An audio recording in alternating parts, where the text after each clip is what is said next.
Good morning all of students. Welcome to Daffodils online classes. Myself Keshav Sharma, your Hindi teacher from daffodils school.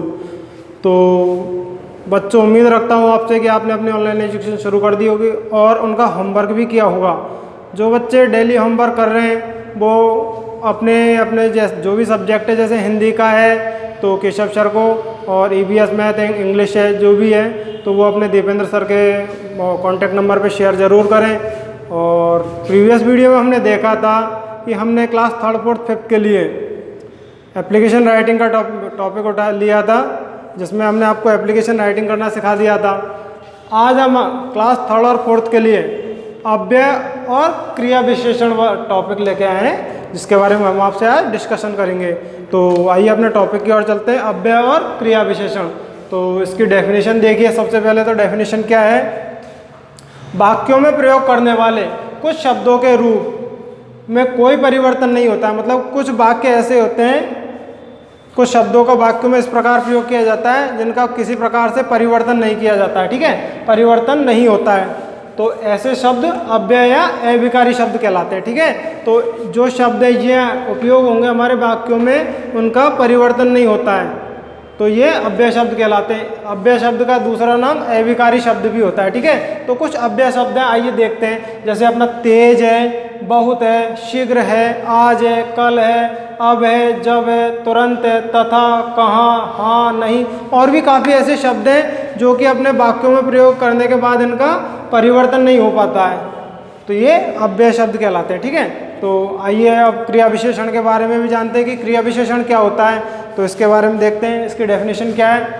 क्रिया विशेषण जो शब्द क्रिया के साथ, क्रिया के समय, स्थान और मात्रा, क्रिया करने के तरीके के विषय में बताते हैं। जो शब्द क्रिया के समय, स्थान, मात्रा और क्रिया करने का तरीके के विषय में बताते हैं, वो क्रिया विशेषण कहलाते हैं। ठीक है, तो ये क्रिया विशेषण की डेफिनेशन हो गई। अब क्रिया विशेषण के बारे में और देखते हैं। तो क्रिया विशेषण के कुछ भेद भी हैं। तो क्रिया विशेषण के कितने भेद हैं? हमारे पास 4 भेद हैं। तो पहला भेद है आपका कालवाचक क्रिया विशेषण, दूसरा आपका स्थानवाचक क्रिया विशेषण, तीसरा है आपका रीतिवाचक क्रिया विशेषण, और चौथा है आपका परिमाणवाचक क्रिया विशेषण। तो आइए इनके बारे में भी जानते हैं कि ये किस किस तरीके से काम करते हैं, इनका कहाँ कहाँ उपयोग होता है। तो आइए इनके बारे में भी देखते हैं। तो कालवाचक क्रिया विशेषण है, इसका कहाँ उपयोग होता है? इसकी डेफिनेशन ये है, इसके सामने लिखी हुई है। तो देखिए कि यह क्रिया होने के समय की सूचना देता है। यह क्रिया के होने के समय की सूचना देता है। काल का अर्थ आप जानते हैं समय, तो यह है जो आपके क्रिया होने के समय की सूचना देता है। तो इसका एक एग्जाम्पल भी देख लेते हैं कि मैं अभी आया हूँ। यहाँ पे कालवाचक क्रिया विशेषण शब्द आ गया अभी। ठीक है, तो अभी है जो कालवाचक क्रिया विशेषण शब्द है। तो मैं अभी आया हूँ, ये एक एग्जाम्पल हो गया। इसके बाद आपका है स्थानवाचक क्रिया विशेषण। स्थानवाचक क्रिया विशेषण की इसकी डेफिनेशन देखते हैं और फिर इसका एग्जाम्पल भी देखेंगे।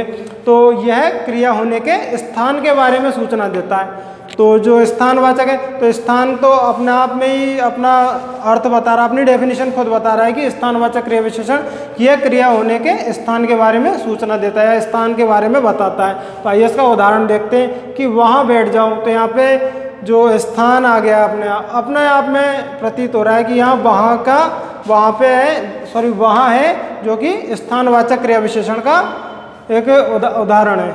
अगला है आपका तीसरा रीतिवाचक क्रिया विशेषण।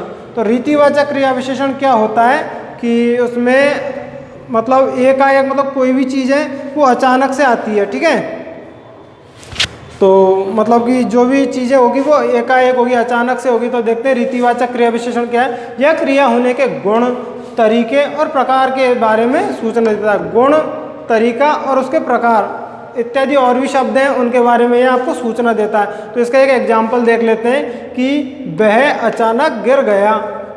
तो यहाँ पे क्या शब्द आएगा आपके? ये अचानक जो शब्द है आपका, ये आपका रीतिवाचक क्रिया विशेषण शब्द है। इसके अलावा और एक एग्जाम्पल देखते हैं इसका कि वह दौड़कर आया। वह दौड़कर आया, एक सेकंड, वह दौड़कर आया। ठीक है, तो यहाँ पे ये जो दौड़ कर है ये अचानक मतलब कि जो भी आपका एकाएक प्रयोग होने वाला शब्द है, ठीक है। तो यहाँ पे जो अपना रीतिवाचक है शब्द है वो दौड़ कर है, ठीक है। अगला है आपका परिमाणवाचक और ये आपका अंतिम में है चौथा परिमाणवाचक क्रिया विशेषण। तो इसकी डेफिनेशन भी देख लेते हैं और इसका एग्जाम्पल भी देखेंगे। तो यह क्रिया होने के परिणाम और उसके मात्रा के बारे में, परिणाम और मात्रा के बारे में सूचना देता है या जानकारी देता है। तो जो क्रिया ये परिमाणवाचक है ये किसके बारे में जानकारी देता है? क्रिया के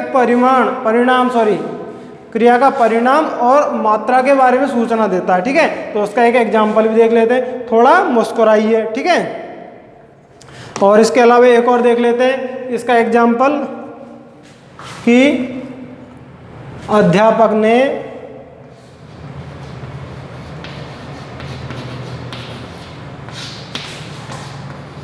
बच्चों को